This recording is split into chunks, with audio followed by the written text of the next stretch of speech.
চট্টগ্রাম বিভাগের নির্বাচনী প্রচারণার অংশ হিসেবে দ্বিতীয় দিনের মতো কুমিল্লার ১৪ গ্রামে চলছে বাংলাদেশ জামায়াতে ইসলামী সমর্থিত ১১ দলের নির্বাচনী জনসভা। এতে যোগ দিয়েছেন জামায়াতের আমির ডাক্তার শফিকুর রহমান।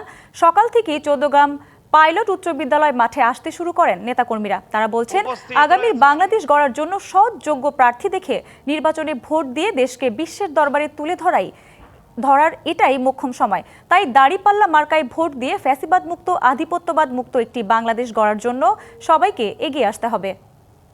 আজ ২৪শে জুলাই পরবর্তী বাংলাদেশে গণমানুষে কুমিল্লার ১৪ গ্রামে চলছে জামায়াতে ইসলামী সমর্থিত ১১ দলের নির্বাচনী জনসভা। এ বিষয়ে জানাতে যোগ দিচ্ছেন সহকর্মী হাসান আল মামুন। জনসভায় নেতাকর্মীদের উপস্থিতি কেমন দেখছেন এবং তাদের উচ্ছ্বাস কেমন দেখছেন, সব মিলিয়ে জানাবেন।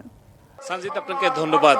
যেমনটি বলছিলেন, ১১ দলের যে নির্বাচনী জনসভা, সেই নির্বাচনী জনসভা চট্টগ্রাম বিভাগের জনসভার আজকে দ্বিতীয় দিন।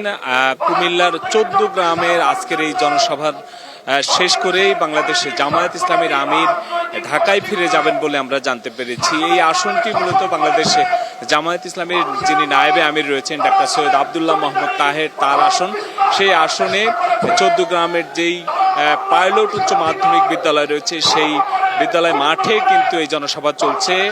সময়ের আগেই কিন্তু কানায় কানায় পরিপূর্ণ হয়েছে এই মাঠ। আপনাকে যদি একটু দেখায় যে আজকের এই জনসভার মঞ্চে কিন্তু জাতীয় নাগরিক পার্টির যিনি আহ্বায়ক জনাব নাহিদ ইসলাম, তিনি এসেছেন। বাংলাদেশ খেলাফতে মজলিসের যিনি আমির মাওলানা মামুনুল হক, তিনি এখন কথা বলছেন।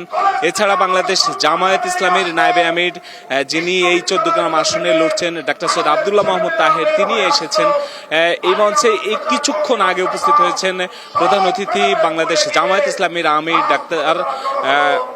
বিদেশ থেকে দেশে রেমিটেন্সের টাকা আসে নিরাপদে। তাই আজই আপনার আপনজনকে বলে রাখুন, রেমিটেন্সের টাকা যেন শুধু নগদেই পাঠায়। শফিকুর রহমান তিনি রয়েছেন। এছাড়া বাংলাদেশ ইসলামী ছাত্র শিবিরের নেতৃবৃন্দ এসেছেন, রয়েছেন ডাকসুর ভিপি। এছাড়াও ১১ দলের শীর্ষস্থানীয় যারা নেতৃবৃন্দ রয়েছেন, তারা কিন্তু এই মঞ্চেই কথা বলেছেন। তারা বলছেন, আগামী জাতীয় নির্বাচনকে ঘিরে কোনো ধরনের ষড়যন্ত্র তারা মেনে নেবে না। তারা বলছেন যে যত রকমের বাধাই আসুক না কেন, সুষ্ঠু নির্বাচন হওয়ার ক্ষেত্রে তারা তাদের নেতাকর্মীদেরকে কিন্তু আহ্বান জানাচ্ছেন।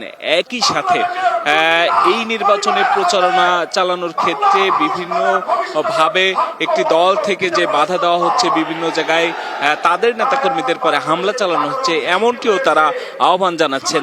হয়তো কিছুক্ষণ পরেই এই মঞ্চেই কথা বলবেন ডাক্তার সৈয়দ আবদুল্লাহ মোহাম্মদ তাহের এবং বাংলাদেশ জামায়াত ইসলামীর যিনি আমির ডাক্তার শফিকুর রহমান, তিনি কথা বলবেন।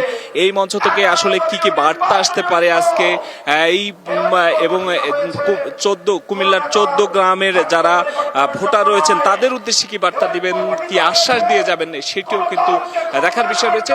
সেটি আমরা পরবর্তীতে জানিয়ে দিতে পারবো। তো কুমিল্লার ১৪ গ্রামে উচ্চ মাধ্যমিক পাইলট বিদ্যালয় থেকে এই ছিল আমার কাছে সর্বশেষ। সানজিদা, ধন্যবাদ আপনাকে।